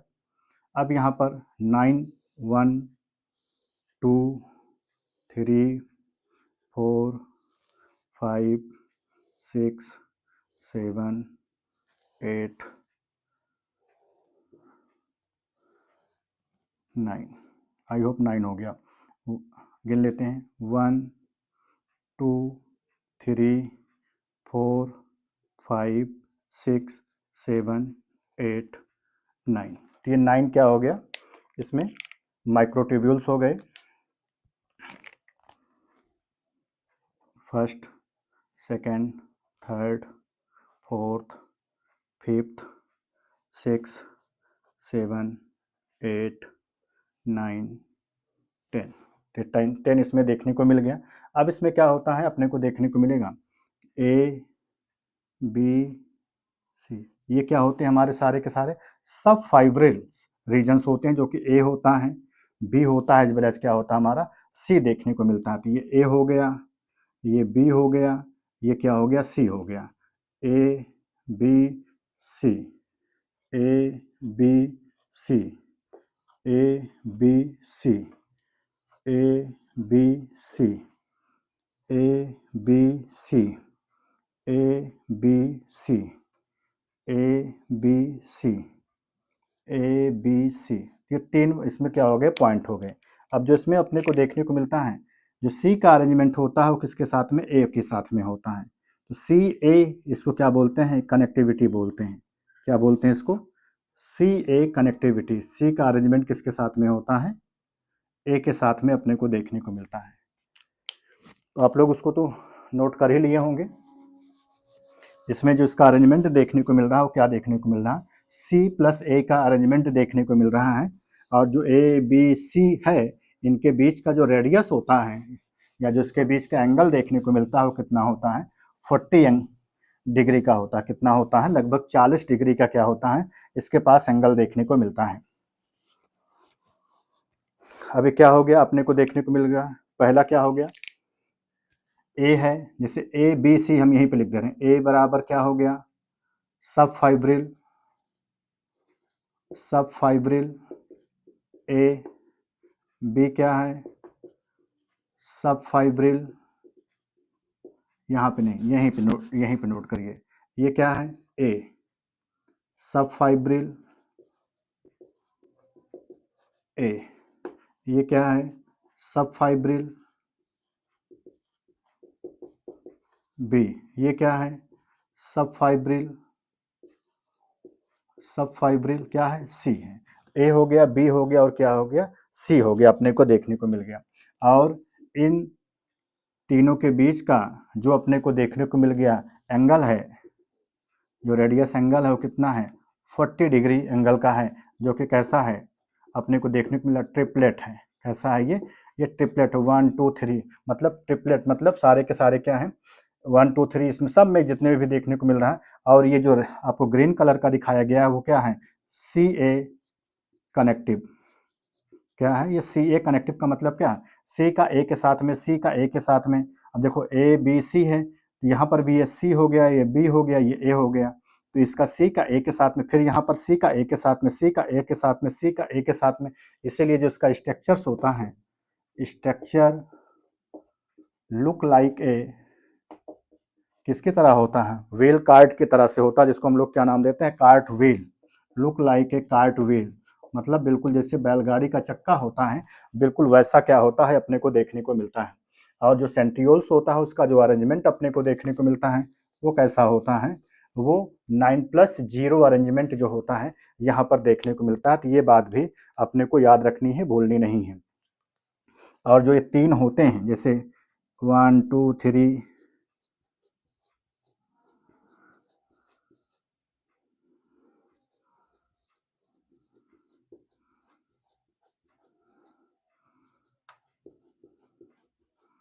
अगर इन 3 की बात करते हैं तो ये ए हो गया, ये बी हो गया, ये सी हो गया। इसमें अपने को देखने को मिलते हैं कि टोटल कितने होते हैं, 13 ग्लोबुलर सब यूनिट होती हैं। 13 ग्लोबुलर क्या होती हैं?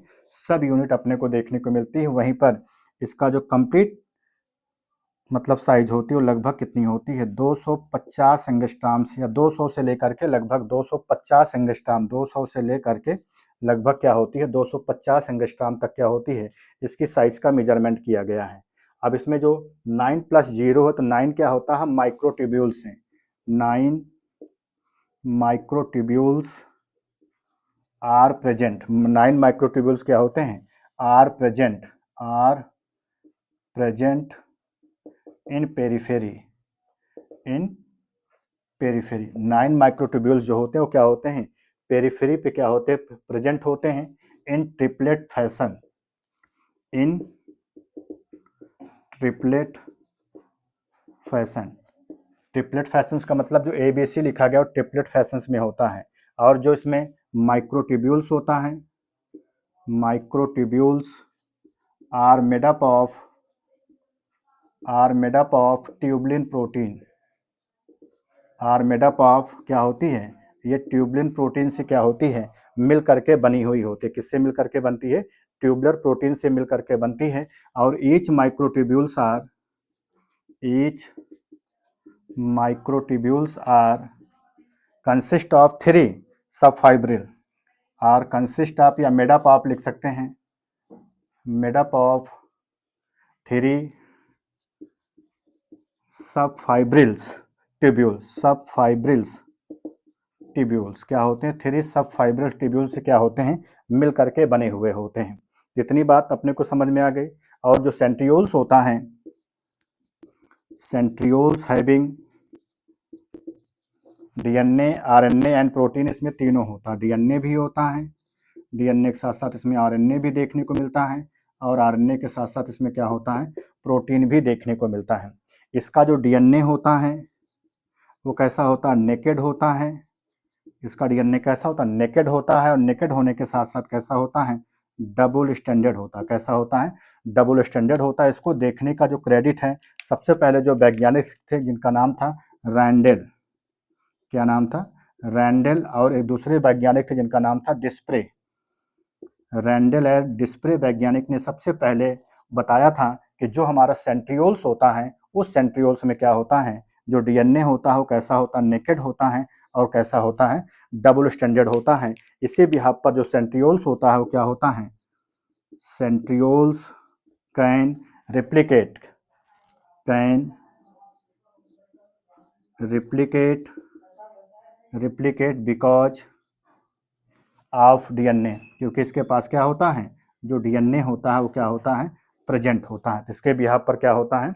वो क्या होता है? उसमें रिप्लिकेशंस की जो फिनोमेना होती है वो भी देखने को मिलता है। वहीं पर अगर हम इसके कुछ फंक्शंस की बात करते हैं कि जो हमारा सेंट्रियोल्स होता है उसके क्या बेसिक फंक्शंस होते हैं, तो सबसे पहले होता है दे फॉर्म स्पिंडल फाइबर।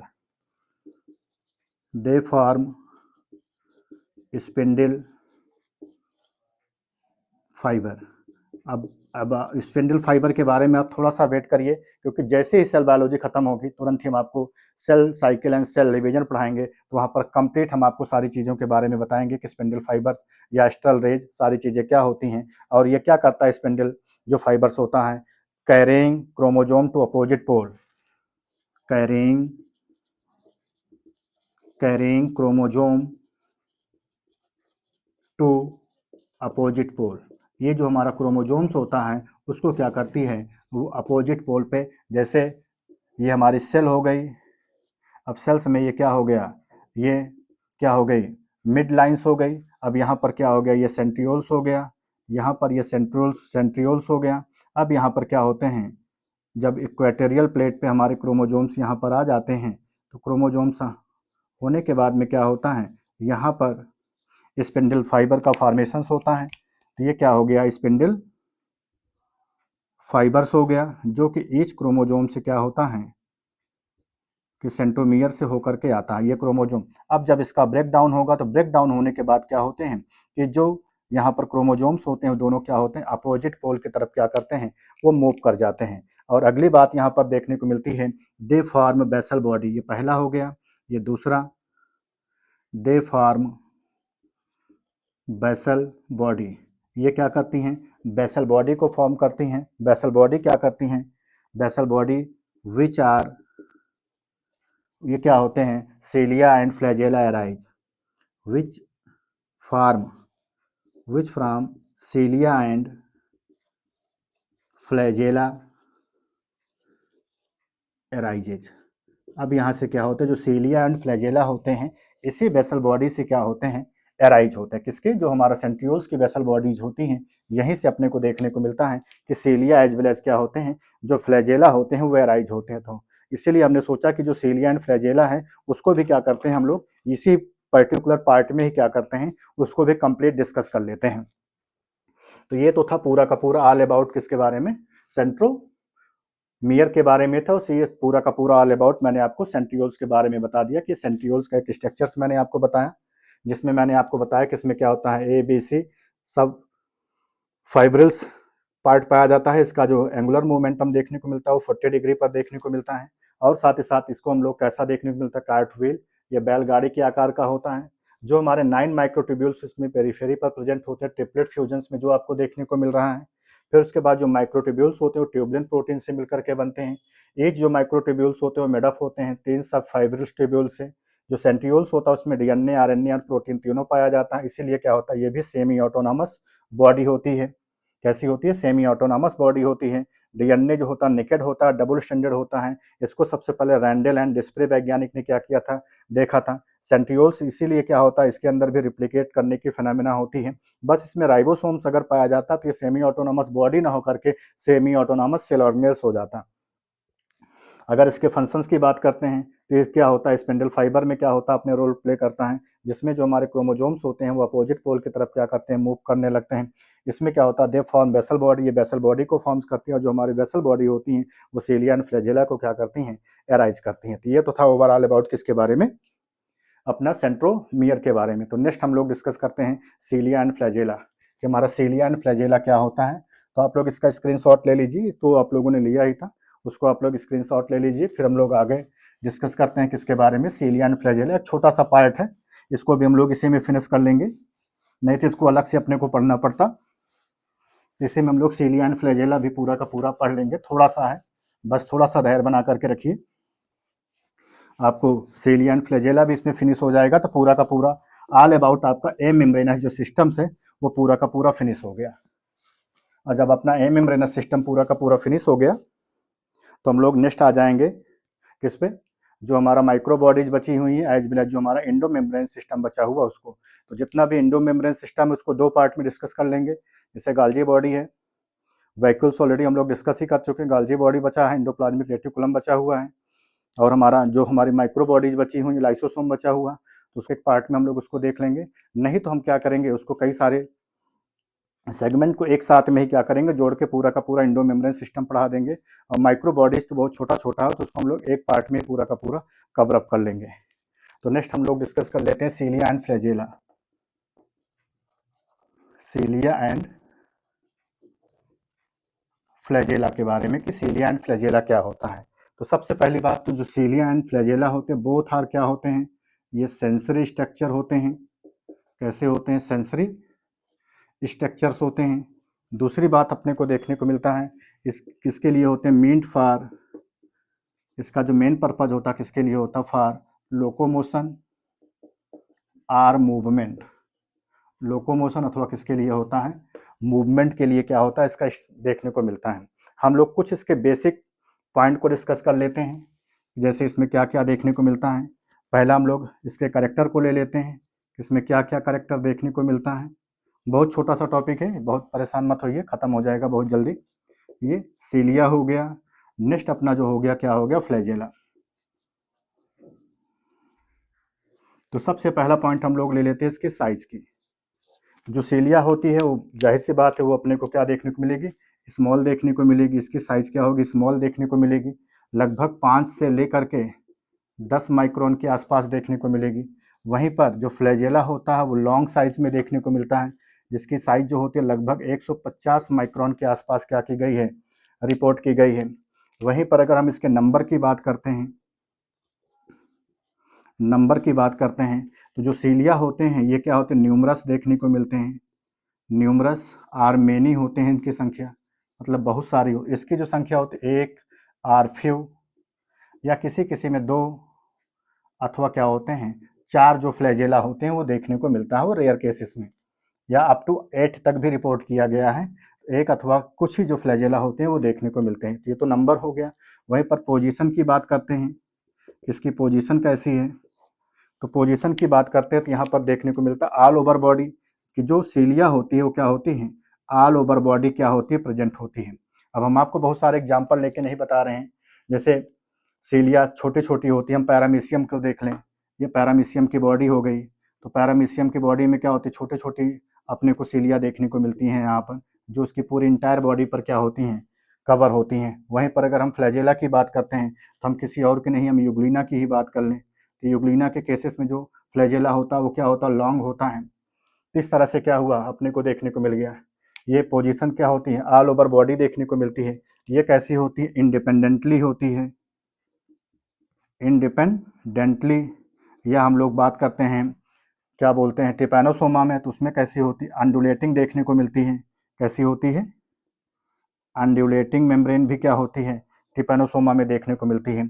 वहीं पर अगर हम इसके टाइप की बात करते हैं, टाइप ऑफ मूवमेंट की, टाइप ऑफ मूवमेंट की बात करते हैं, इसका जो मूवमेंट अपने को देखने को मिलता है वो कैसा होता है, पेंडुलम टाइप का होता है, पेंडुलम, या जिसको हम लोग क्या नाम देते हैं, स्वीपिंग बोलते हैं, पेंडुलम अथवा स्वीपिंग बोलते हैं, जो ऐसे ऐसे क्या करता है, मूव बाउंस करता है। वहीं पर इसकी बात जो करते हैं किस में करता है, हेल्प इन मूवमेंट। ये किस में हेल्पफुल होता है, हेल्प इन मूवमेंट के लिए होता है। तो ये तो था इन केस में क्या, उसके कुछ बेसिक पॉइंट जो मैंने आपको बताए, किसके बारे में, सीलिया एज वेल एज फ्लैजेला के बारे में। ये दोनों के दोनों क्या है, कॉमन पॉइंट है जो कि मैंने आपको बताया है। कुछ चीज़ें और भी हम लोग यहाँ पर देख लेते हैं जो कि कॉमन है। दोनों क्या होते हैं, both are bounded by, both are bounded by unit membrane. दोनों के दोनों जो होते हैं यूनिट मेम्ब्रेन के थ्रू से क्या होते हैं, बाउंड देखने को मिलते हैं। दोनों के दोनों के जो मैट्रिक्स होते हैं वो किससे बने होते हैं, मेड अप ऑफ, लिख दे both matrix are made up of microtubules से क्या होते हैं, मिल करके बने हुए होते हैं, माइक्रो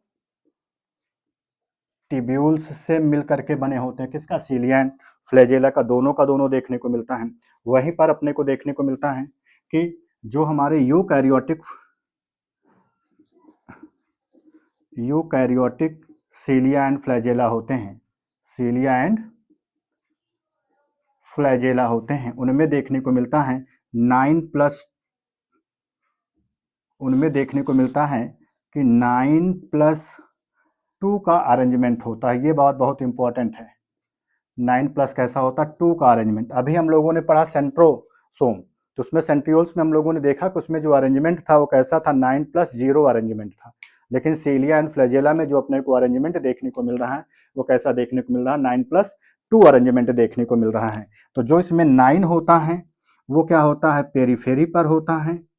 9 जो होता है वो पेरीफेरी पर देखने को मिलता है। 2 जो देखने को मिलता है वो क्या होता है, सेंट्रल होता है। 2 कहाँ पर होता है, सेंट्रल देखने को मिलता है। वहीं पर जो पेरीफेरी पर होता है वो जो मिलकर के बनता है ट्यूबलिन प्रोटीन से मिलकर के बना हुआ होता है, किससे, ट्यूबलिन प्रोटीन से। वहीं पर जो सेंट्रल होता है वो अपने को देखने को मिलता है जिस प्रोटीन से मिलकर के बनता है उस प्रोटीन को हम लोग डाइनिन प्रोटीन बोलते हैं। क्या बोलते हैं, डाइनिन प्रोटीन्स का नाम देते हैं। तो पेरीफेरी पर जो होता है ट्यूबलिन प्रोटीन्स होती है, सेंट्रल पर जो होता है वो क्या होता है, डाइनिन प्रोटीन्स होती है। जो हमारा पेरीफेरी पर पाया जाता है वो जो होता है डबलेट फैशन में होता है। अभी हम आपको पिक्चर बना रहे हैं तब दिखाते हैं, ये डबलेट फैशन में होता है। जो डाइनिन होता है वो कैसा होता है, वो सिंगलेट फैशन में होता है। कैसा होता है, ये सिंगलेट फैशन में अपने को देखने को मिलता है। तो आप लोग इसका एक स्क्रीनशॉट लीजिए। करेक्टर में सीलिया का फ्लैजेला का दोनों का बताया, साइज स्मॉल होती है, लॉन्ग होती है। नंबर में क्या होते हैं, बहुत सारे देखने को मिलते हैं, एक अथवा कुछ ही देखने को मिलते हैं।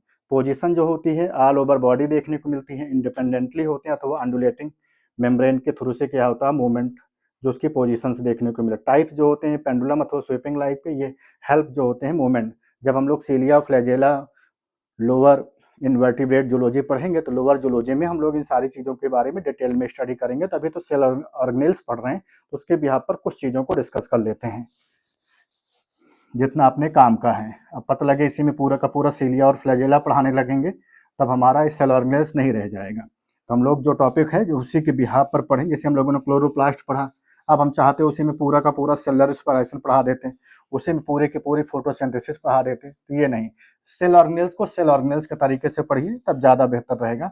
जब हम लोग प्लांट फिजियोलॉजी पढ़ेंगे तब उनमें क्या करेंगे, सारी चीज़ों को क्या करेंगे, डिस्कस करेंगे। ये क्या हो गया, इसका सेंट्रोस्फियर हो गया। अब इसमें क्या है, 9+2 अरेंजमेंट है। तो जो 9+2 अरेंजमेंट है, इसमें ये ट्यूबुलिन प्रोटीन है जो कि डबलेट फैशन में है, वो क्या है, सिंगलेट फैशन में है। तो ये क्या हो गया, ये डबलेट फैशन में 1 2 3 4 5 6 7 8 9, ये डबलेट फैशन में हो गया। इसको हम लोगों ने क्या नाम दे दिया, ये हमारी ट्यूबुलिन प्रोटीन है। ये ट्यूबुलिन प्रोटीन से मिल करके बना हुआ है, जो कि उसके पेरीफेरी पर देखने को मिल रहा है। ये 9 माइक्रोट्यूब्यूल्स हैं।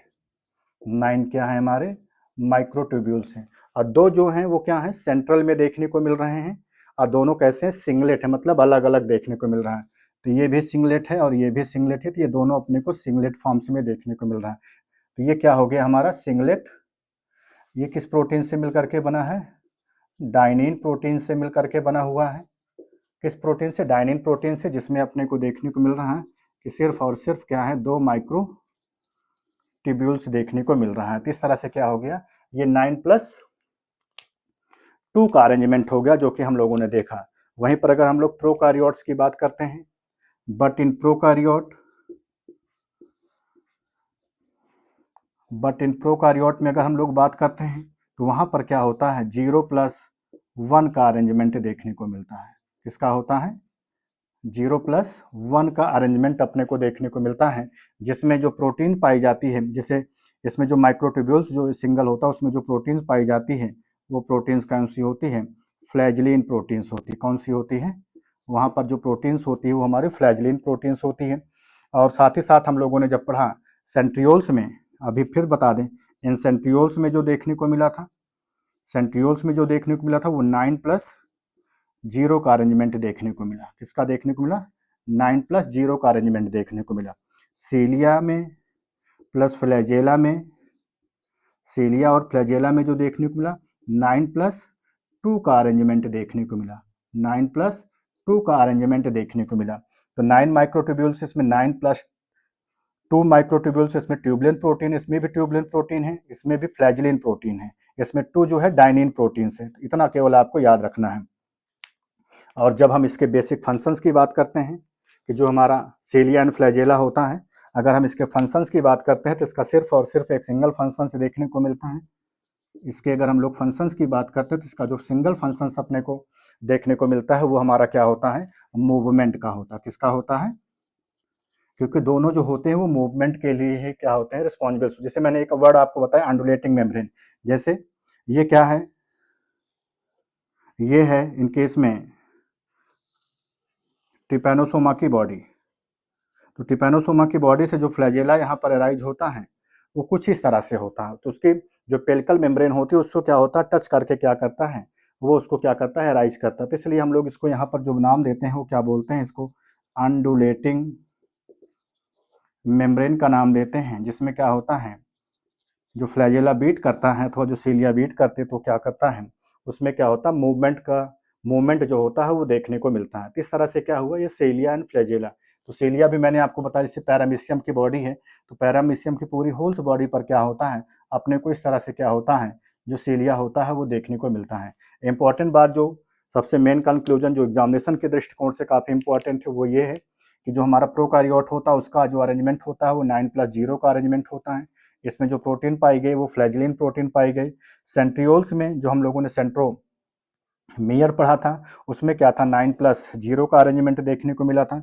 वहीं पर जब सीलिया एंड फ्लैजेला की बात की थी तो क्या था, 9+2 2 का अरेंजमेंट अपने को देखने को मिला था, जो कि क्या था, जिसमें 2 क्या 9 क्या था हमारा ट्यूबुलिन प्रोटीन था, 2 जो था वो क्या था डायनिन प्रोटीन था। इसमें 0 है तो इसमें केवल एक ही प्रोटीन पाई गई ट्यूबुलिन प्रोटीन, यहाँ पर 1 है तो केवल एक ही प्रोटीन पाई गया जो कि हमारा क्या था फ्लैजेलिन प्रोटीन था। तो ये तो था ओवरऑल ऑल अबाउट किसके बारे में, सीलिया एंड फ्लैजेला के बारे में। इस तरह से हम लोगों ने देखा कि जो कंप्लीट हमारे पूरा का पूरा टॉपिक था किसका, एम मेम्ब्रेनस सिस्टम का। एम मेम्ब्रेनस सिस्टम जो था वो ऑलमोस्ट पूरा का पूरा डन हो गया, एक ही लेक्चर्स में पूरा का पूरा कंप्लीट हो गया, जिसमें हम लोगों ने पूरा का पूरा न्यूक्लियस हम लोग ऑलरेडी न्यूक्लियोलस हम लोग ऑलरेडी पढ़ ही चुके हैं।